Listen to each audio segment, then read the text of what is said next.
Hi everybody, it's Lori with Main Street Gardener and welcome to my garden. I'm a garden in Zone 7B outside Maryland, and today we are continuing to work on some spring projects.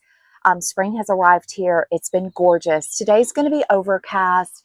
We're actually expecting a cool front, so I just want to get a few things done in the garden before that arrives and just take advantage of these cooler mornings. It is going to get up to about 70 today, so we're just going to knock out a ton of projects.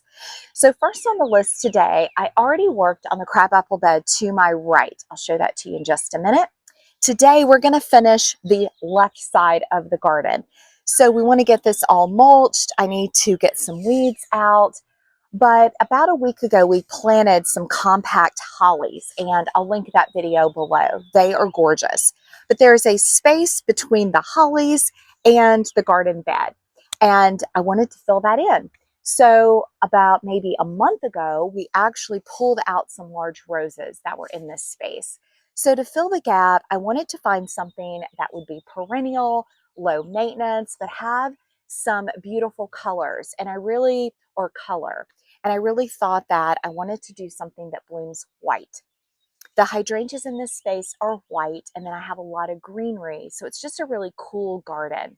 So I found just the thing at actually Lowe's this week. So these are frost-proof gardenias, and these get low. They stay 12 to 24 inches and get about 3 feet wide. So I'm going to do 2 in the space. I know it'll take some time for them to grow. I love that they're smaller. They're going to smell fantastic. Beautiful white blooms, and the buds that have already set are frost-proof. So we often get a late frost here, which actually is going to happen next week. So we're going to have 2 days below freezing. So I'm going to have to cover a few things in the garden, but I haven't put out too much yet. Our last frost date is the end of April, and we're just right at the middle right now. So I'm going to get these 2 planted. We're going to get this bed all mulched and tidied up. And I think it'll be nice to have this project done. I'm going to turn the camera around and show you what's in this space. We have some beautiful things coming up. So let's get started.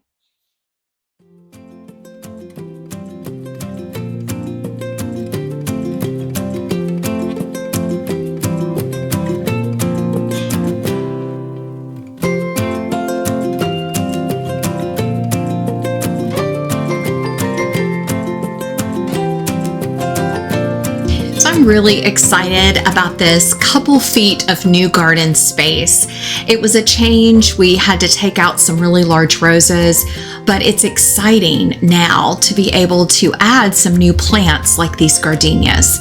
I've never grown them before, so I'm really excited to see how they do in my space. I know they do great in North Carolina and South Carolina, which is definitely warm. I think what's to my advantage with these is that they are frost-proof. So I'm hoping they work out. Let me know if you've ever grown gardenias, and especially this type of variety. So I've got my hole. I am going to add some plant tone. I'm out of biotone. Really, any tone is just going to help them. I'm not sure that gardenias need a whole lot of fertilizer. They're more of a shrub type plant, but I want them to bloom beautiful and get them started. So I'm going to go ahead and add that in. I also have all of this delicious mushroom compost to add. And our soil is pretty fluffy here. It's a mix, kind of loamy. It's a mix of some clay, just regular soil. We've of course added a lot of compost over the past 4 years. I did have roses in this space, so I amended that soil pretty heavily. So I think these are going to do great. So we're going to get the second one in the ground, and then I'm going to show you a couple other projects that we're getting done today.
All right, so I'm really happy with the 2 gardenias, but I need a third.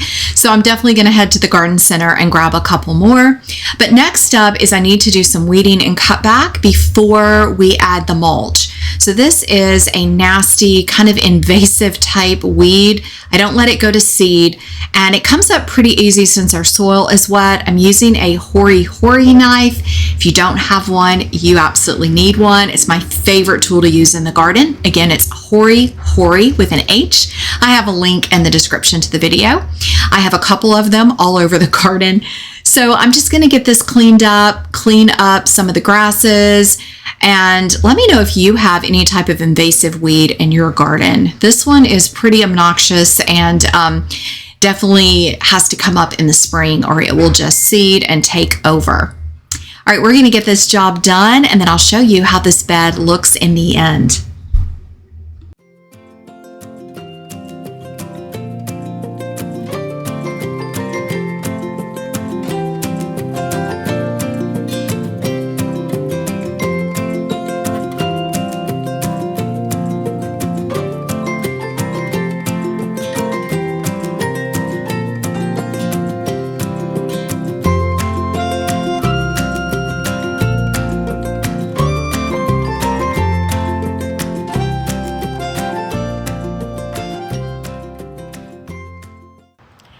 All right, everybody. Well, after some hard work, we got this bed all cleaned up and I've got the 2 gardenias planted. Now it's time for mulch, but let me turn you around and show you what we got done. Okay, so I got the 2 gardenias planted. We ran a drip line to it. I had my husband pop out and do that for me. He's gonna help me with mulch today. And I got all of those nasty, I'm not sure what type of weed it is. I got the majority of the roots up. I had to use the shovel. Luckily the ground's wet and that's why I wanted to do it right now. I see some more over there. It's just covering this bed.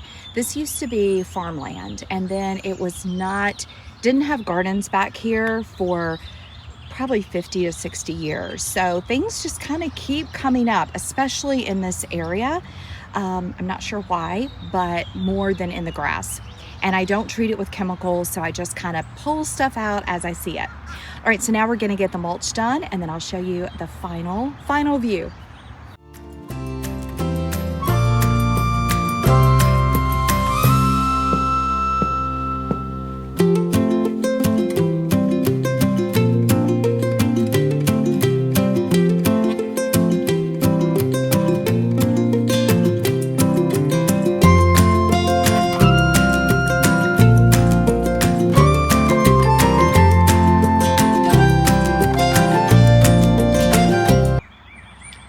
Okay, everybody, my microphone died, so I'm going to try to use the camera microphone. It may or may not work, but you can see we got all this mulched, cleaned up. Wow, what a difference it makes. Everything's looking really good. Pulled up some of the weeds, still have lots of plants to still come up, some perennials. So really excited to see more things come alive. Now, we still have 2 more beds to do, so we're going to try to knock those out today. I will show them to you after, but my husband is working on the edging right now. You can see it's not straight, especially since we have plants that sometimes come over it, but he's going to get that all nice and edged, and then we're going to add the mulch here. We have this little border to do, which I'm going to tackle next. And then we have another bed similar to this one. But these are all weeded and ready to go. So it's just a matter of dumping all that mulch. So we're gonna get started. I'll show you the after effect. So we ran out of mulch. Todd left to go pick up some more, and I decided to go ahead and go over the grass one time. We've already mowed it about 4 times this spring already. It's been growing so fast. We're getting ready to get a lot of rain. So I thought going over it one more time, kind of leveling it out would be great, especially after Todd had done all the beautiful trimming. So here is the finished product. It is early evening, so the light's not great, but you can see how we did get all the mulch finished and the garden is just coming to life.